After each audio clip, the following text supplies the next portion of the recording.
নমস্কার বন্ধু, স্বাগত জানাই তোমাদের নিজস্ব চ্যানেল D&Dতে। বর্ধমানের দুর্গাপুজো প্রস্তুতি দেখতে বেরিয়ে পড়েছি আমরা। ঘুরে বেড়াচ্ছি বর্ধমানের বিভিন্ন সেরা সেরা পুজো মণ্ডপগুলিতে।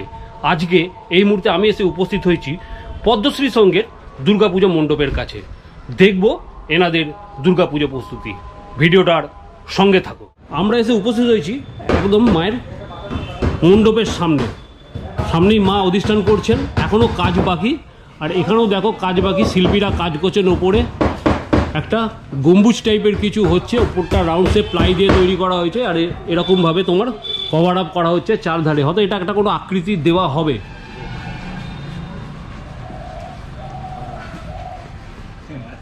বাটা আমার প্লাই দিয়ে তৈরি হচ্ছে এনাদের প্রপস, দেখতে পাচ্ছ বিরাট বড় রাউন্ড শেপের ওপর তৈরি হয়েছে, দাঁড়াচ্ছে দেখো এরকম।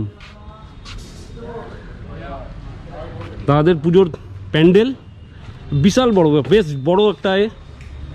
আর এই হচ্ছে ওনাদের মূল মণ্ডপের ওপর তোমাদের দেখালাম শিল্পীরা কাজ করছেন। এখনও সেজে উঠতে বাকি আছে, পুজোর আর মাত্র কয়েকটা দিন বাকি, তার মধ্যেই সেজে উঠবে পদ্মশ্রীর সঙ্গে পুজো মণ্ডপ। এখানে পেরেক পড়ে রয়েছে, ইতিউতি পেরেক দড়ি। আর এইখানে দেখো কিছু প্রপস রয়েছে, কাজ চলছে। সবুজ রঙের কিছু দিয়ে তৈরি করছে, স্ট্র রয়েছে। এরকমভাবে ধীরে ধীরে সেজে উঠবে পদ্মশ্রী সংঘের মণ্ডপ। দেখতে পাচ্ছ, এইটা বোধহয় প্রবেশ পথ হবে। পাটা দিয়ে তৈরি করা হয়েছে, বেশ বড়।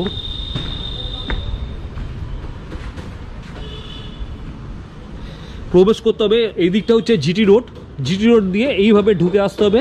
এসে দেখো এই তো বাঁশের গেট করা রয়েছে, এই গেটের ভেতর দিয়ে এই দিক দিয়ে এসে ওই সামনে দিয়ে ঢুকতে হবে।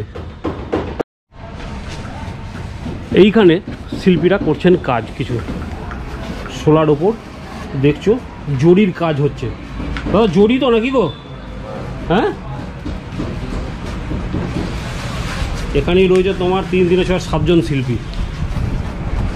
দাদাদের বাড়ি কোথায়? নবদ্বীপ।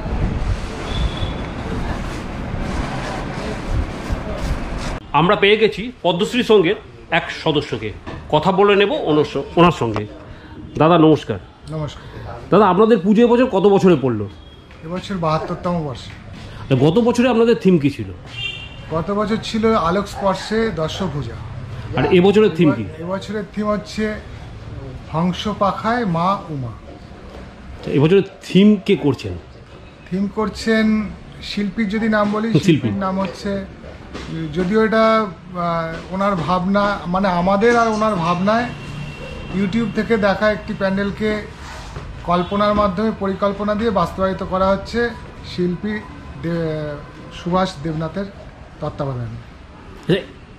এরকম থিমের ভাবনাটা কেন? ভাবনা দেখুন, আজ যেহেতু ডিজিটাল যুগ, সমস্ত কিছুই ইউটিউব ফেসবুকে থেকেই আমরা পেয়ে থাকি বা দেখে থাকি। সেখান থেকে এই প্যান্ডেলটা আমাদের গত বছর হয়েছিল পশ্চিমবাংলারই বাংলাদেশ বর্ডার সীমান্ত হিলি সীমান্ত। সেখান থেকে যিনি ডেকোরেটর তিনিও এই ছবিটি নিয়ে আসেন, আমাদের পছন্দ হয়। তারপরে আমরা সেটা আমাদের ভাবনায় আনি, সেখান থেকে আমাদের কল্পনা হয় যে না এটা করলে ভালো হয়।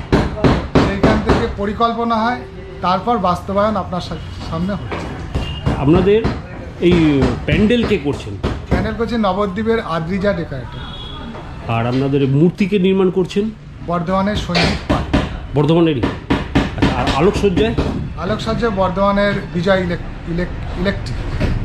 আচ্ছা, পুজোর সময় দাদা কোনো সোশ্যাল অ্যাক্টিভিটিস বা সাংস্কৃতিক অনুষ্ঠান হয় আপনাদের এখানে? অবশ্যই, পুজোর সাথে এগুলো অঙ্গাঙ্গিভাবে জড়িত।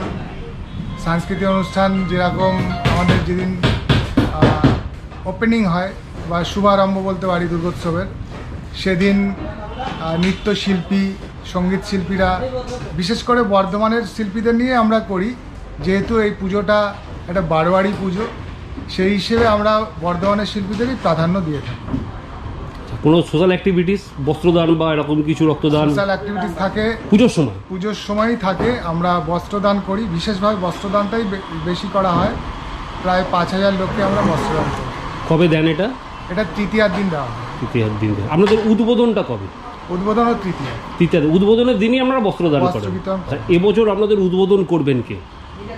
এখনো বিশেষভাবে কোনো ব্যক্তি বিশেষ নয়, তবে যেহেতু প্রধান উপদেষ্টা বলতে পারেন বর্ধমান পৌরসভার চেয়ারম্যান, সেই হিসেবে উনি যেটা ভাবেন বা বলেন আমাদের উপদেশ দিয়ে থাকেন, আমরা সেইটাই করি। এখনও নাম ঠিক হয়নি কে করবে। চমক আছে না, চমক আমরা কোনোবারই ওপেনিংয়ে করি না। ওপেনিংয়ে চমকটা বিশেষভাবে করি শিল্পী বা কোনো খেলোয়াড়, বড় খেলোয়াড় দিয়ে সেরকম আমাদের থাকে না, কোনো বছরই ছিল না, এবছরও হয়তো হবে। আমাদের দর্শনার্থী আমার ভিডিও দেখে যারা আসবেন তারা কীভাবে আপনার পুজো মণ্ডপে আসবেন, যদি লোকেশনটা একটু আপনাদের শেয়ার করে দেন। যদি তারা কলকাতার দিক থেকে বর্ধমানে ঢোকে তাহলে উল্লাস বাস স্ট্যান্ডে নামতে হবে, বা যেহেতু বর্ধমান মোটামুটি তৃতীয়া চতুর্থ থেকেই বর্ধমানে যানবাহনের ওপর নিষেধাজ্ঞা থাকে, সেই কারণে উল্লাসের আগেই পুলিশ প্রশাসন থেকে 4 চাকা গাড়ি নিষিদ্ধ করা হয় বিকেল 4টের পরে। অর্থাৎ সেই উল্লাস মোড়ে নেমে হেঁটে বা টোটোটা চলতে দেয়, সেইখান থেকে পুলিশ লাইনে আসতে হবে। পুলিশ লাইনে এসে পুলিশ লাইনে 1 নম্বর গেটের উল্টো দিকেই আমাদের পুজো মণ্ডপ অবস্থিত।